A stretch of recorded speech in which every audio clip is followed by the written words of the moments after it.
మన రక్షకుడైన యేసుక్రీస్తు నామంలో మీ అందరికీ వందనాలు. క్రీస్తుతో శ్రమ అనుభవంలో 6వ రోజు. రోమీలకు రాసిన పత్రిక 5వ అధ్యాయం 3-4 వచనంలో ఇలా రాయబడింది: శ్రమ ఓర్పును, ఓర్పు పరీక్షను, పరీక్ష నిరీక్షణ కలుగజేయునని ఎరిగి శ్రమల యందును అతిశయపడదుము. క్రైస్తవ విశ్వాసంలో క్రీస్తుతో శ్రమ అనుభవం అనేక విషయాలను నేర్పిస్తూ క్రీస్తు మనతో ఉండి మనకు సహాయకుడిగా ఉంటాడని నేర్చుకుంటున్నాం. కానీ ఈ వాక్య భాగ్యంలో గమనిస్తే వినూత్నమైన అనుభవం దాగి ఉంది.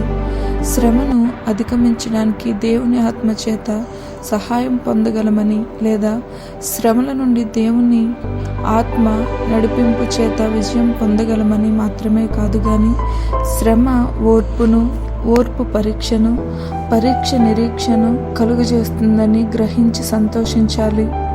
రైతు విశ్వాసంతో విత్తనం నాటి అది అభివృద్ధి అవుతుందని నమ్మకంతో వేచి చూస్తాడు. ఆ విత్తనం వృక్షమై కొమ్మలుగా విస్తరిస్తుంది. శ్రమతో కూడిన విశ్వాస జీవితం కూడా అంతే.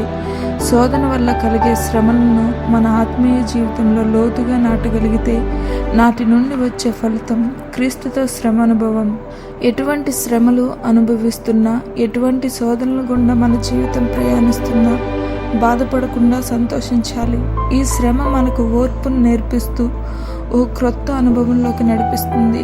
ఎందుకంటే మన శ్రమలు, కష్టాలు, నిందలు, బాధల కంటే గొప్పవాడు మన యేసుక్రీస్తు. ఈ క్రీస్తు శ్రమ అనుభవంలో ఓర్పును కలిగి ఉండుటకు నేర్చుకుందాం. అయితే ఈ విశేషమైన అనుభవంలో ఓర్పు చేత విశ్వాసం స్వభావం పరీక్షించబడుతుంది.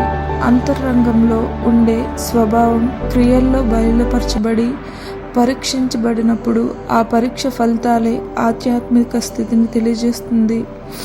ఈ అనుభవంలో ఆధ్యాత్మిక శక్తిని పొందిన మనం శ్రమలను జయిస్తూ విశ్వాస జీవిత పరిణామాలను పెంపొందింపజేస్తాయి.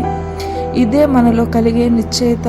ఈ నిశ్చయత క్రీస్తు నాతో ఉన్నాడన్నంత మాత్రమే కాదు, కానీ క్రీస్తు అనుభవాల్లో నేను ఫలించగలుగుతానని దృఢచిత్తం కలుగజేస్తుంది.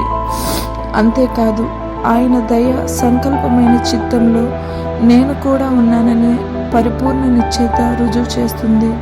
అనుభవం, శోధన వల్ల కలిగే శ్రమలను మన ఆత్మీయ జీవితంలో లోతుగా నాటగలిగితే నాటి నుండి వచ్చే ఫలితం క్రీస్తుకు శ్రమానుభవం.